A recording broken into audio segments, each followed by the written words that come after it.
За өнөөдөр 15 цагийн байдлаар ихэд бол 186 зам тойр болсон шилжилт дуудлага битэл ирсэн байна. Ер нь цагдаагийн байгууллагад энгийн өдрүүдэд бол 250-аас 300 орчим дуудлага битэл ирдэг.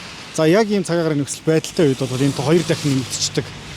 Тэгэхээр дээд нь 700 орчим дуудлага битэл ирдэг гэсэн. За 700 орчим дуудлага мэдээлэл гэдэг бол дунджаар бол 1400 орчим тээврийн хэрэгс хоорондоо мөргөлдсөн шүргэлдсэн гэсэн үг. За үүнтэй холбоотой мөн одоо замын ачаал төвжирэл нэмэгддэг, зохиомжтой төвжирэл бий болдог ийм зүйлүүд байна. Орон нутгийн замын хялтын хэлцээс бас мэдээлэл авлаа. Аймаг орон нутгуудын замын нөхцөл байдал хэр байгаа талаар. За өчтөр шөнө Өвөр хангай аймгийн засаг даргын захимж гаргаж Өвөр хангай аймгаас орох гарах хөдөлгөөний түр хязгаарлаад өнөө өглөөдгийг 8 цаг хөдөлгөөний нээлээ. Ер нь бол цас орсонтой холбоотой нийт утгаар бас цасан бүрхүүл тогтсон. Замын гадаргуу халтраа уулгаа үлсэн юм байдалтай байна.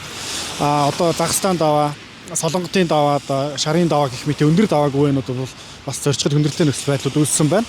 Тухайн аймаг орон нутгийн одоо онцгой байдлын газар, автозам засвар ачлалын газар, цагдаагийн байгууллага хамтраад иргэдийг одоо аюулгүй зарчим нөхцөлийг бүрдүүлэхийн тулд замыг одоо нэг зорчих хэсгийг цасыг арилгах юм ажил арга хэмжээ зохион байгуулж ажиллаж байна.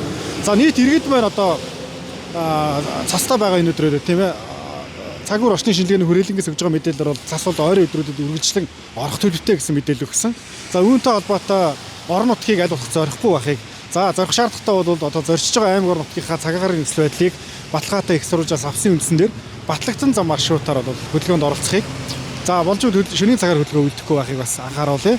За мэдээж одоо цагаагаар хүнд нөхцөл байдал үүссэн байгаа учраас хөдөө орон нутгийг зорчихтой аль болох өндөр настай хүн, хөгжлийн бэрхшээлтэй иргэн бага насны хүүхдийг авч явахгүй байхыг, тээврийн хэрэгслийнхаа техникийн бүрэн бүт байдлыг хангаж өвлийн дугуй тосмааслаа хангалттай хүрэлцээтэй байдлаар авч явахыг бас цагдаагийн байгууллагаас зөвлөж байна.